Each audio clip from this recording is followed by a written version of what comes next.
माझा हा प्रवास इथंच थांबतो. मी नेहमी म्हणायचो राजकारण आपल्या जागी आहे, पण काम महत्वाचं. लोकांनी मला कामाचा माणूस म्हटलं, तीच माझ्या आयुष्याची सर्वात मोठी कमाई होती. आज निरोप घेताना मन खूप जड, पण एक समाधान आहे की शेवटच्या श्वासापर्यंत मी तुमच्यासाठीच धावत होतो. मी तुम्हाला शब्द दिला होता, जोपर्यंत माझे हातपाय चालतात तोपर्यंत तुमचं भलं करण्यासाठी मी झटत राहील. नियती बघा कशी असते. आज माझ्या हक्काच्या बारामतीच्या मातीत तुमच्या सेवेसाठी येत असताना माझे हातपाय कायमचे दिसतात.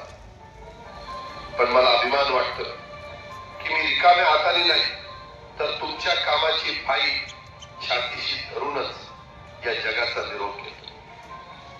शेवटच्या क्षणी माझ्या डोळ्यासमोर फक्त तुमचा चेहरा होता. माझा स्वभाव थोडा रोखठोक होता. कधी कुणावर ओरडलो असेल, कुणाचं मन दुखावलं असेल, पण माझ्या त्या रागामागे फक्त एकच तडफड होती की माझ्या सामान्य माणसाचं काम झालं पाहिजे. सत्तेसाठी तर तुमच्या हक्कासाठी मी नेहमीच दादा म्हणून उभा राहील. आता मी निरोप घेतो, पण महाराष्ट्र थांबता कामा नये. माझी जबाबदारी आता मी तुमच्यावर सोपवतो.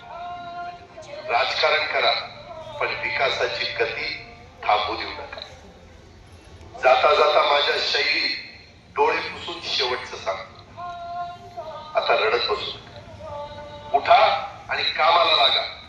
माझा महाराष्ट्र आपल्याला अजून खूप पुढे न्यायचा आहे. तुमचाच कामाचा माणूस अजितदादा पवार.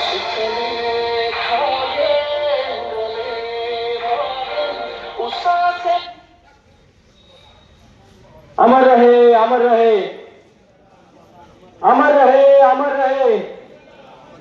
परत या, परत या. सर्वात शेवटी